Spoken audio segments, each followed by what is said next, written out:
Hello, ladies and gentlemen. Welcome back to the channel. I hope your day, your week, and your weekend have been going very well so far. This is Clash of the Titans, the video series here at Guy Boston Sports, where I go through each and every single ranked, unranked matchup throughout the entire college football season, giving you guys deeper insight, deeper analysis, but more importantly, more picks for each of these big-time, pivotal college football showdowns.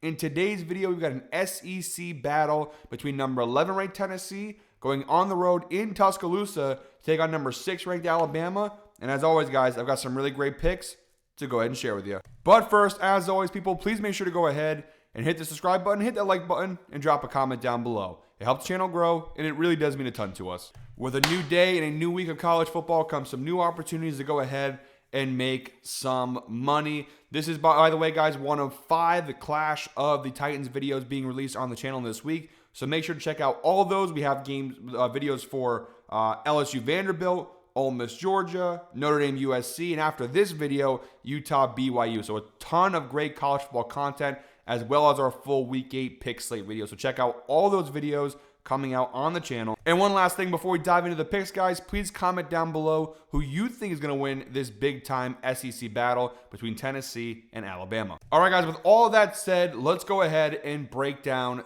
this game. I have 4 picks to share with you guys in today's video. I have a spread pick, a total pick, and 2 player props to close out the video. So starting off with our spread pick here, number 11 ranked Tennessee in Tuscaloosa taking on number 6 ranked Alabama, 7:30 p.m. kickoff tonight. Our first pick is Tennessee on the spread, plus 9.5, which I'm grabbing for minus 118. Best odds available to me over on Novig. And right off the bat, to put it very simply, guys, this is a lot of points. Now, I have seen from a public betting perspective, according to Action Network, it's 50-50 right now, yet a little extra money on the Alabama side. So some of the sharps seem to be lining with Alabama. That being said, I did actually alter the line a little bit. The actual spread is at 8.5. I've taken it to 9.5, so added extra point. Does that change too many things? I don't know. And I do understand where people are coming from backing Bama. Obviously, at home at Tuscaloosa, a massive home field advantage.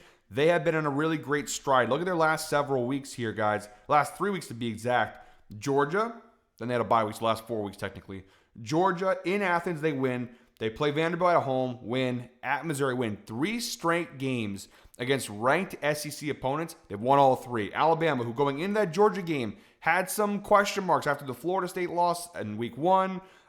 They beat Wisconsin, but there was a lot of question marks, and then they silenced everybody. Ty Simpson looks incredible, definite Heisman candidate. Their passing game, one of the best in the nation. There's a lot to love about Alabama. I totally get it. Here's the thing, though.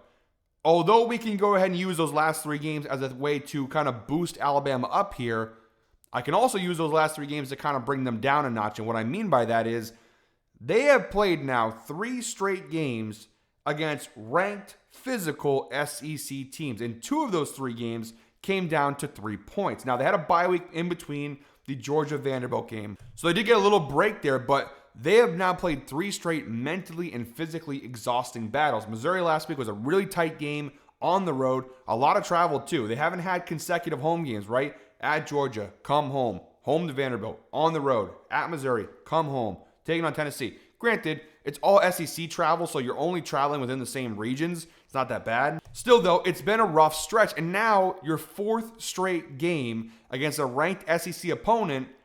I'm not saying Alabama won't win this game because I do like Alabama to win. I'm going to be honest with you guys.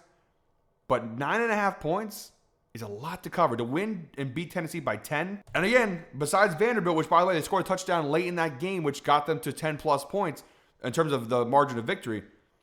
Missouri, 3-point win. Georgia, 3-point win. Some of these games that Alabama have won have been on the closer side of things. They've covered the spread of minus 9.5 in 3 of their 6 games, but in 3 games, Missouri, Georgia, and Florida State, obviously they lost to Florida State. They didn't cover that point spread. So this is one of the tougher teams they've played. I would say Tennessee is definitely on the level of at least a Georgia. I think they're better than Missouri, better than Vanderbilt. So 9.5 points. I know it's in Tuscaloosa. It just seems like a lot. Now, Tennessee isn't nearly as battle-tested as Alabama is, but they do have some good games in their ledger. Most notably the Georgia game where they did lose by 3 to Georgia, but they did give Georgia a pretty good fight in that one. Again, nowhere close to Alabama. Alabama's schedule has been unbelievable of late.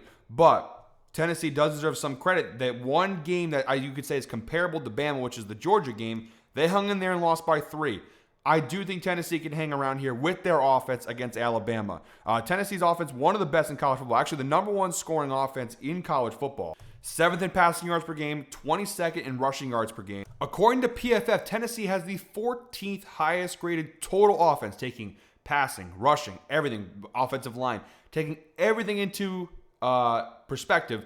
They have the 14th highest graded offense in college football. Now, you also have like some teams, like if we look over here, I'm not sure if I can show it because I know it's a premium subscription. I won't show, I don't want to get in trouble here, but Air Force is ranked higher offensively. Rutgers is a top 10 offense. Like, you know, it's grading all factors here based off competition and all that stuff, but this is genuinely a very good offense. Alabama ranked 31st, by the way, in that ranking, according to PFF, but this is a really good Tennessee offense. They can run the ball, they can pass the ball, top 10 in yards per play, really strong offensive line. They do turn the ball over every now and again, but overall, this is a very strong Tennessee offense, and you do see a clear advantage there against Alabama's run defense, which has been a consistent problem for them all year long. 94th in the nation in terms of rushing yards per game, giving up 156.7 rushing yards per game. According to PFF, Tennessee has the 8th best rushing offense in college football. So this is a very good run team, a very bad run defense. That right there is a huge matchup. Look, Tennessee can air it out if they need to with Joey Aguilar, who's been great, the transfer over, I believe, was Appalachian State. But Joey Aguilar has been great this year for Tennessee, but being able to run the football and be successful in running the football is key because you can slow down the game, take the ball out of Alabama's hands, which is key because on the flip side, and this is where Alabama, I understand why they're favored so heavily, really strong passing offense, 13th best, averaging 304.5 passing yards per game. Tennessee, 123rd right now, giving up nearly 260 passing yards per game defensively. That's been their Achilles heel, their passing defense. You saw in the Georgia game, Gunnar Stockton, who hadn't really had a big game yet, went ballistic in that game against Tennessee. Their pass defense has left a lot to be desired. You don't want to keep giving the ball to Ty Simpson in Alabama because their passing offense has been feeling it lately. That's where Tennessee could really get hurt here. But I do think that the strength of the running game, you know, they do have a decent run defense, which Alabama hasn't really been running the ball much anyways. They do have a very strong pass rush, which could be big here because Alabama's O-line, they've been okay. Tied for 92nd in terms of sacks allowed per game. Tied for 68th in QB hits. Tennessee, number 1, averaging 4.3 sacks per game. 2nd in college football in QB hits per game. So that's huge. The ability to go pressure on Ty Simpson and ultimately run the football and take the ball away from Ty Simpson. Those are all huge things. Again, all these numbers equate to me telling you guys 9.5 is too many points. Even if Bama does win this game, which is definitely possible and honestly likely, Tennessee should be able to hang in tight there and keep this game at least within 7 points. I think this could be a 6-point win for Bama ultimately, but 10 points plus, it's a lot. These teams did play last year, and Tennessee did beat Alabama in Rocky Top last year, 24-17, so you do have that going for you, some recent success against the Crimson Tide. So yeah, pretty good numbers across the board, guys. I like Tennessee here, plus 9.5. Just keep the game tight. We should be good to go. For my second pick in today's video, I actually am targeting the over of 58.5 points, which I'm grabbing for minus 115. Best odds available to me over on BetMGM. There are some numbers that kind of go against this total. First and foremost, Alabama, very big under team this year. In terms of this line, this specific line of 58.5, an 83% hit rate in the under. The only game this year where this line went over 58.5 for a Bama game was against Louisiana Monroe, where Alabama scored 73 points on their own. They have been an under team. On the flip side, though, Tennessee, 100% every single one of their games this year, this over has cash. Why? They have a very high scoring offense. They also have a defense that does give up a healthy amount of points. So it's understandable why the over is where it's at. Ultimately, guys, I think Alabama with their passing offense is going to score points. Again, Alabama can score like 35 points and Tennessee can still keep this game tight. Again, Tennessee has that type of offense where they also can put on some points. I think Alabama ultimately can score 30 plus. Tennessee could probably match that. You look at some of the last games for Tennessee. Like last week they played Arkansas. Arkansas, who's struggled this year, 34-31. Tennessee survived that game, but a lot of points scored. Mississippi State, 41-34. Like you see, Tennessee's capable of scoring, but they give up a lot of points. With Bama's passing offense, the way they've been playing lately, I don't see how they don't score somewhere in the ballpark of 30. And then we just need Tennessee to kind of get close to matching that, which I think they can do with their rushing offense, and they can throw the football as well. I don't know if we'll necessarily see a Georgia situation where it was 44-41. That's obviously on the higher side of the spectrum. But I definitely think something along like a 34-31 like you saw versus Arkansas somewhere in that ballpark, maybe, I don't know, a 36-30 Bama, something along those lines, 37-30 Bama.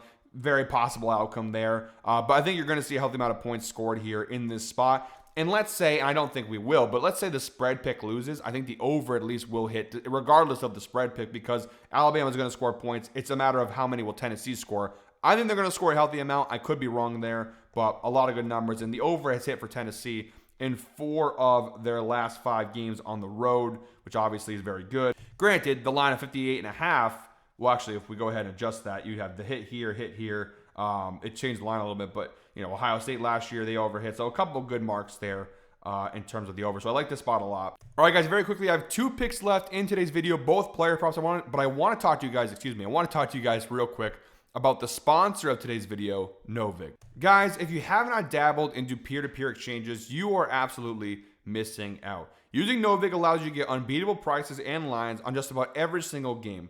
Why? Because there's other users setting the lines, setting the odds, and you are competing with the other users, not the big books. Peer-to-peer is growing at a crazy rate. You guys don't want to be late to this. Sign up for Novig today using the link in the description as well as in the pinned comment, and you'll get a nice sign-up bonus of up to $50 as well. Check it out. It operates just like your normal book, but with better lines. As I've shown you guys in today's video, we obviously, for the spread pick, we use Novig. So really great sportsbook. I've been using them a lot lately. They're really great. Make sure to check them out. Link down below in the description or the pinned comment. Shout out to Novig for sponsoring today's video. All right, guys, wrapping things up. 2 player props here. First off, we've got Ty Simpson for Alabama over 289.5 passing yards. We're grabbing that for -123 over on DraftKings, so pretty good value here. Now, granted, he's only cashed it in 2 of 6 games this season, that being a 33% hit rate, but he's averaging just shy of 280 passing yards per game. We have seen him versus Wisconsin and versus Vanderbilt have these massive 300-plus passing yard performances. Versus Georgia, he missed the mark by about 14 yards.